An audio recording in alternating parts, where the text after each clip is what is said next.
Olá pessoal, tudo bem? Aqui é a professora Sandra Pugliese e aqui no meu canal a gente fala sobre alfabetização. Hoje eu vou falar sobre contação de histórias. Na verdade, eu quero dar algumas dicas para você contar uma história de forma mais empolgante para os seus alunos. O que acontece? Muitos professores, principalmente professores iniciantes, não têm ainda a didática de como contar uma história para os alunos de uma maneira que faça com que eles fiquem super compenetrados, prestem muita atenção, né? Fiquem bem entretidos na hora da história. Então tem algumas pequenas dicas, pequenas coisas que você pode fazer enquanto você estiver lendo o livro, que você vai ver que vai ter um resultado bem melhor. Bom, eu vou ler para vocês um livro, tá? Da maneira como eu costumava ler para as minhas crianças em sala de aula, porque quando você tem uma sala pequena, onde você pode fazer uma roda, passar o livro, é mais fácil. Mas quando você tem uma sala de aula com 30, 35 alunos, todos em cadeiras, né, por fileiras, é difícil você passar o livro na mão de todos, eles vão perder o interesse. Então você pode fazer o seguinte, vou mostrar para vocês com a leitura desse livro aqui, da Eva Furnari, Você Troca, tá? Vocês procurem sempre mostrar para as crianças o livro, falem sobre o autor, mostra a capa, pergunta sobre o que vocês acham que é esse livro e aí você começa a leitura. Então, quando você for ler para as crianças, não tem como, você tem que ler, certo? Mas depois você vai virar, então você vai fazer assim. Você troca um gato contente por um pato com dente? Olha só, pessoal, aqui tem um gato, ó, tem um gato contente e aqui tem um pato com dente. O que vocês preferem? Gente, mostra para todo mundo. Se possível, ande entre as fileiras mostrando para as crianças. E você vai ter umas 5, 6 fileiras, então 3 caminhos que você faz todo mundo ver. E deixa as crianças interagirem, falarem um pouquinho. Você troca um canguru de pijama por um urubu na cama. Olha aqui, criançada, né? Olha, você trocaria um canguru de pijama por um urubu na cama? E deixa as crianças verem, tá bom?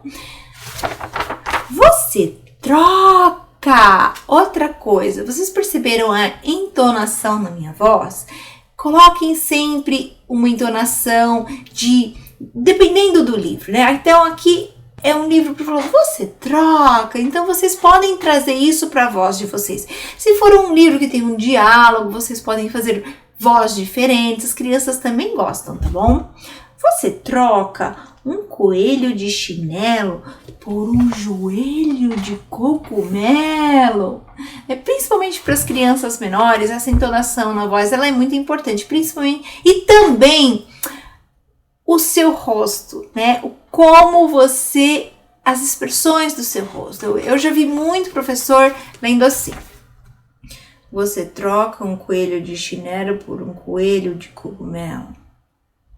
Você troca, e aí você vai lendo nesse tom monótono, as crianças não prestam atenção, tá? Então, a vivacidade na sua voz, mostrar as figuras, entonação, tudo isso são motivadores para as crianças, para que eles prestem ainda mais atenção na história que você está lendo. Você troca um leão sem dente por um dragão obediente, tá? E as crianças têm que ver as imagens que você tá mostrando para elas. Então, eu sempre fazia assim, eu lia, mostrava, interagia um pouquinho, você interage 1, 2 minutos, porque se você deixar muito tempo também, eles perdem o fio da meada da história. Esse não é muito uma história, mas quadrinhos, eu não sei como eu posso classificar, né? Um livro de você troca, de brincadeiras. Então, eu acho que depende muito do livro também que você tá lendo, tá bom? E aí, eu não vou terminar o livro inteiro. Eu recomendo esse livro da Eva Furnari, é muito legal. As crianças se divertem bastante. Ah, tem mais um da Eva Furnari. Deixa eu ver se tá aqui comigo. achei. É esse aqui, ó, Não Confunda, que é no mesmo estilo desse do Você Troca, mas ele vai falar não confunda. Então, olha, não confunda um gorila gigante com uma mochila chocante. As crianças, principalmente as crianças de pré-escola, primeiro ano, eles adoram esse tipo de livro. E depois você também pode trabalhar com as palavras que apareceram aqui, né? Também são bons recursos para você trabalhar palavras. Se você quiser trabalhar frase, você pode, se as crianças já estão escrevendo, você pode trabalhar a escrita de frases. Enfim, é um material super rico para o momento da leitura e também você desenvolver a leitura e escrita nos seus alunos. E aí, sempre depois que eu terminava de ler a história, eu disponibilizava o livro para as crianças. Então eu dizia: olha, esse livro vai passar nessa fileira, quando chegar lá no último, traz para pro. Então, todos eles folheavam o livro, iam passando para trás, e quando chegava no último, ele trazia para mim e eu passava na segunda fileira. Então, todos eles sabiam que eles estavam ali participando do momento da história comigo, mas que eles ainda teriam oportunidade naquele dia de pegar no livro, de folhear e ver o que a professora leu, tá?